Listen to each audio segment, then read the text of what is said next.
تاریخ انسانی سے پتہ چلتا ہے کہ انسان جب جب گمراہی میں مبتلا ہوا اس کی ہدایت کے لیے انبیاء اکرام کا سلسلہ رہا، جو کہ نبی پاک حضرت محمد صلی اللہ علیہ وآلہ وسلم پہ آ کے ختم ہو گیا۔ ریزن یہ بنتی ہے کہ قرآن ہمارے پاس موجود ہے، اب ہمیں اس طرح سے ہدایت کی ضرورت نہیں، لیکن فی زمانہ ہم جہاں کھڑے ہیں ہم اسی گمراہی اور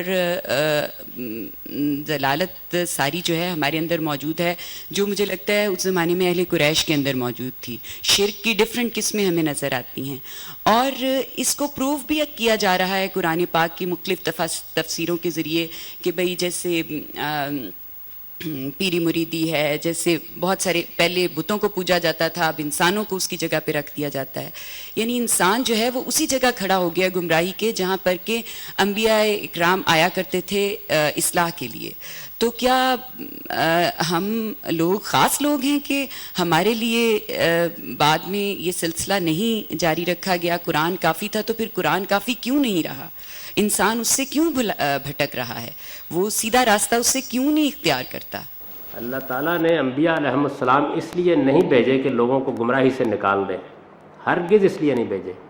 گمراہی سے نکلنے کا کام انسان کو خود کرنا ہے۔ انسان کو عقل دی گئی ہے، بڑی صالح فطرت دی گئی ہے، شعور دیا گیا ہے، حق و باطل میں امتیاز کرنے کی قوت دی گئی ہے، اور یہ فیصلہ کہ مجھے صحیح راستہ اختیار کرنا ہے یا غلط کرنا ہے یہ انسان کو کرنا ہے۔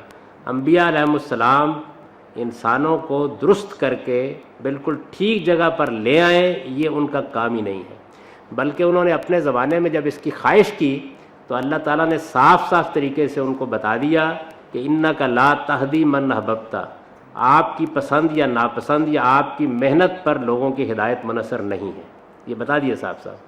یہ معاملہ انسانوں کو خود کرنا ہے، اور اللہ تعالیٰ کے قانون کے مطابق ان کو ہدایت ملے گی۔ وہ اس کی پابندی کریں گے تو ہدایت ملے گی، اس کی خلاف ورزی کریں گے تو ہدایت نہیں ملے گی۔ وہ قانون بھی بتا دیا گیا کہ ہدایت اور گمراہی کا قانون کیا ہے، کہ اگر آدمی حق کا قدر شناس ہے، جس جگہ سے اللہ نے اس کو زندگی شروع کرنے کی توفیق دی ہے، جو کچھ اس کو ملا ہے اس میں اس نے صحیح رویہ اختیار کیا ہے، تو اللہ اس کے لیے حق کے راستے کھولے گا۔ اور اگر اس نے اپنے ضمیر کی آواز پر لبیک نہیں کہی، غلط رویے اختیار کیے ہیں، اپنا دل سیاہ کیا ہے، تو آہستہ آہستہ اس دنیا میں اللہ تعالیٰ اس کو ہدایت سے محروم کر دیتے ہیں۔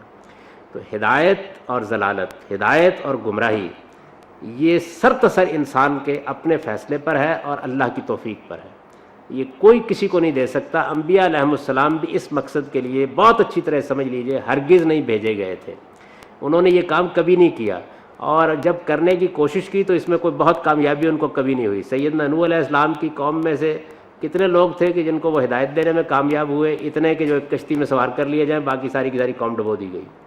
اسی طریقے سے باقی پیغمبر جو رسولوں کے منصب پر فائز ہوئے، ان کے معاملے میں کیا ہوا وہ بھی آپ دیکھ لیجئے۔ قرآن کو جب ہم پڑھتے ہیں تو معلوم ہوتا ہے کہ رسول اللہ صلی اللہ علیہ وسلم کی اتنی تگ و دو جو آپ نے کی، اس کا حاصل کیا ہے؟ اس کا حاصل یہ ہے کہ چند 100 لوگ ہیں جو اعلیٰ ترین معیار کے اوپر تیار کر لیے گئے۔ منافق موجود ہیں، کمزور مسلمان موجود ہیں، بہانے تراشنے والے موجود ہیں، حضور پر الزامات لگانے والے موجود ہیں، گرانے آپ کے کو تہمتوں کا نشانہ بنانے والے موجود ہیں۔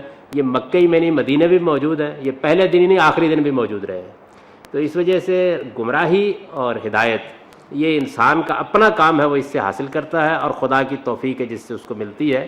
انبیاء علیہ السلام اس لیے نہیں آئے، وہ کس لیے آئے؟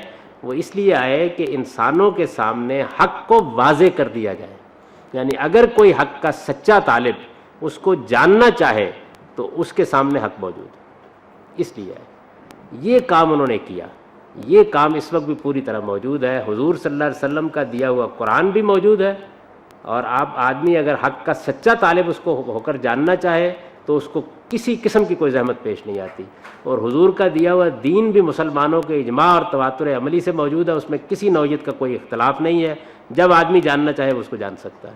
تو یہ کام ہے جس کے لیے انبیاء آئے۔ ہدایت پانا، گمراہی اختیار کرنا، یہ انسان کا اپنا کام ہے۔ اس کا انبیاء علیہ السلام کی دعوت اور تبلیغ سے کوئی خاص نتیجہ کبھی نہیں نکلا۔ آپ چاہیں تو پوری تاریخ آپ کے سامنے رکھ دیتا ہوں۔